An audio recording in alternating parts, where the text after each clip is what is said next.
there and welcome to the program Last Week in Nigeria. The program is a one-stop shop for all the news as reported daily by the national newspapers in Nigeria the previous week.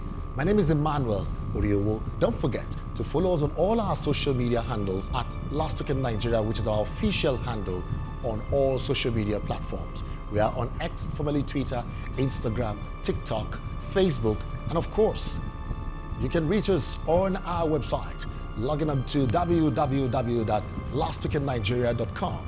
And don't forget, on our YouTube channel, you can simply share, like, subscribe, and of course, turn on the notification bell so that you can get to receive notifications about our subsequent episodes.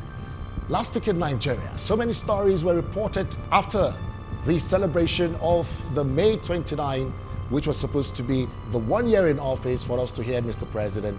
But guess what? Mr. President said, no, I'll be addressing you this week, June 12th. So with that, we'll say Happy Democracy Week, so to speak, because by the 12th day in the month of June that we are in this week, Mr. President was going to speak to us, and at that point, we'll be celebrating 25 years of unbroken democracy in the Fourth Republic in Nigeria. So, congratulations to us. But some people say the democracy is still nascent. And I'm beginning to think, a 25-year-old child, what do we call them? Adults or teenagers?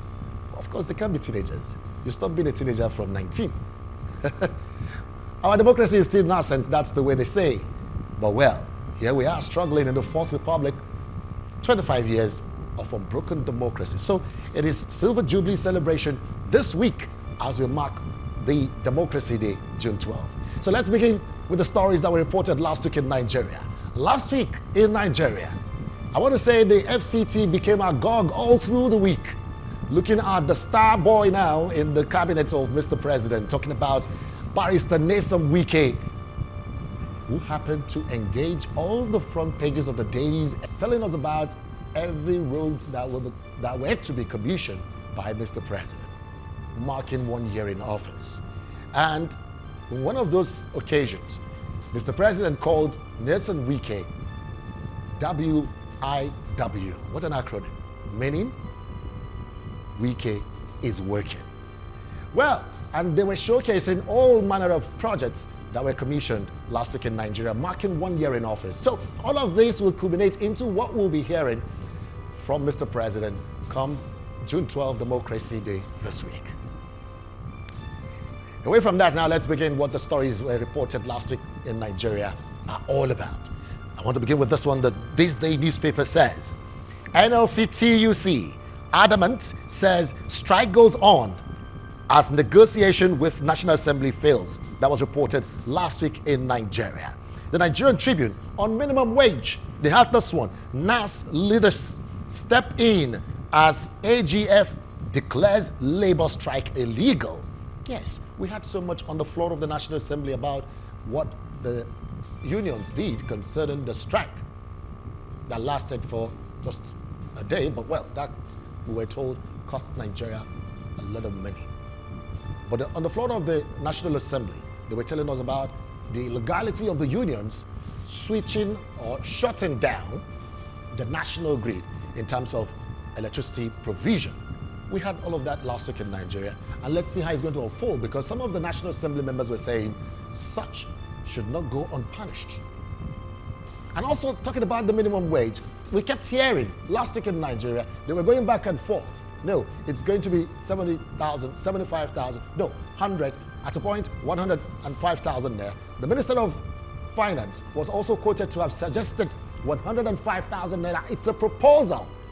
And suddenly we heard again last week that was an unofficial leakage of government policies and information. So much went down last week in Nigeria as a result of the strike. And the NLC and the TUC are saying, well, calling off the strike is just to give you 7-day ultimatum, which we must be meeting every day to agree at some point on what to do. We'll fold our hands and listen to what they will have to say at the end of the day after the whole negotiations. Still talking about last week in Nigeria, minimum wage, AGF tackles labor as NASS fails to stop strike. That was reported last week in Nigeria. CBN sells most dollars in 1 month as liquidity fades. That's the way the Business Day captions it. And don't forget, the news filtered in last week in Nigeria about the withdrawal of one of the commercial bank's licenses as a result of the challenges they are going through. Let me just leave it that way. I don't want to be controversial about it. But well, the NDIC are already taking it up to say, look, below 5 million naira you can get your money, but above 5 million naira you'll be getting your money, but perhaps in tranches or at a later date. So the system is going to take care of itself somehow. But well, the CBN now, as we're getting the report from Business Day, sold most of the dollars. Let's find out more of the stories that were reported last week in Nigeria. The Guardian newspaper had this one. It says, new national tax template excites private sector, unsettles states. What does that mean? Well, the tax regime is on the increase, some people are saying, but some people are also comfortable with it. The Point newspaper had this one. What Nigeria stands to lose. About what? Talking about the NLC president, Joe Ajaero, speaking there. Rising youth heart attack spurs cardiac care revamp. That's the way the Business Day captions it. It's boldly written on the front page as the banner headline. Also, we had the Guardian newspaper reporting on the front page last week saying, poverty amid plenty. A land where we have plenty. But this time around, poverty amid plenty, growing nation of destitutes as homeless kids invade Abuja and Southwest. That's the way the Guardian newspaper captioned it last week in Nigeria. And also last week in Nigeria, we heard that alleged 6.4 trillion naira fuel subsidy allocation. ATIKU PDP tackle TINUBU. That was reported by the Nigerian Tribune last week in Nigeria. Also last week in Nigeria, come clean on fuel subsidy removal. ATIKU tells TINUBU tongues are wagging about the fuel subsidy even a year after. Interesting moment. And last week in Nigeria is still the program you're listening to. Don't forget, you can put your money where your mouth is and advertise your products and services on this program on a weekly basis so that we can take you straight to the world. And don't forget, you can follow us on all our social media handles using at Last Week in Nigeria. Our website, www.lastweekinnigeria.com, and subscribe, like, share, comment on our YouTube channel.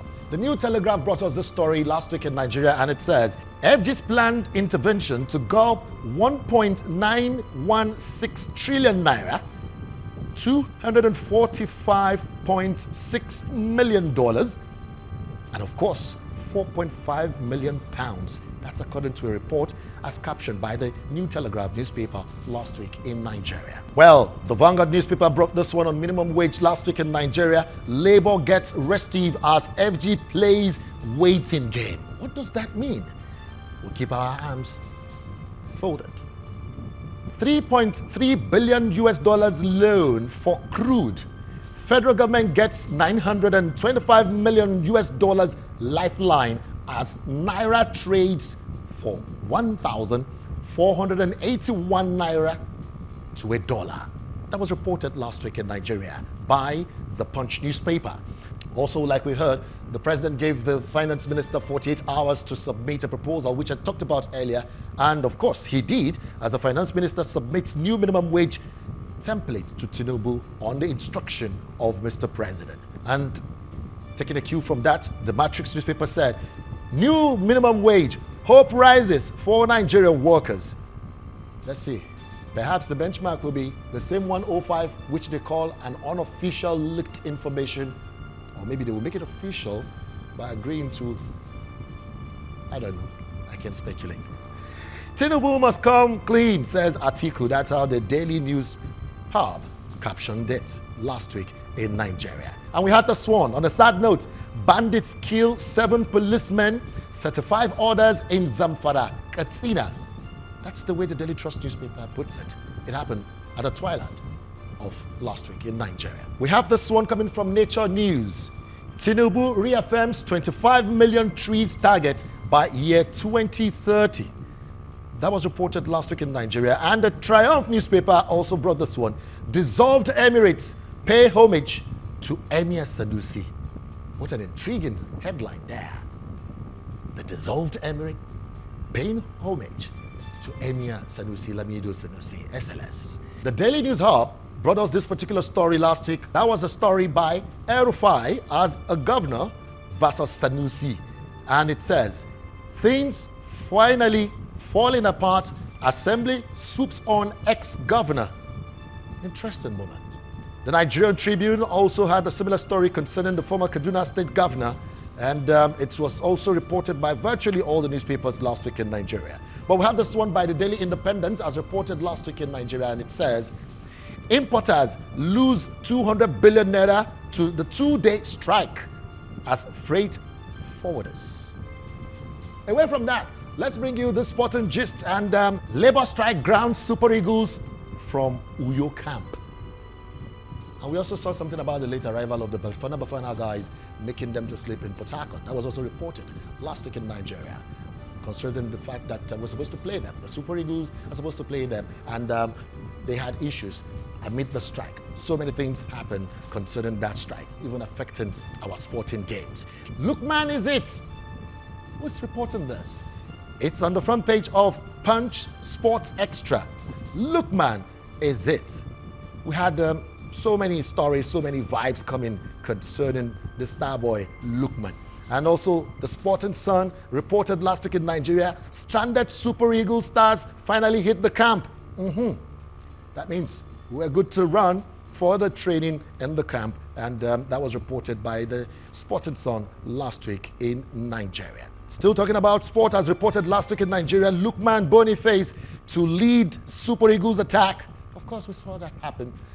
Our guys were open doing by the Sporting Sun. That was reported last week in Nigeria. On that note, I want to say a big thank you to you for being there.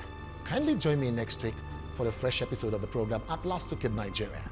On behalf of all of us here and the production crew, my name is Emmanuel Uriowo, asking you to remember to follow us on all our social media handles and subscribe, like, share.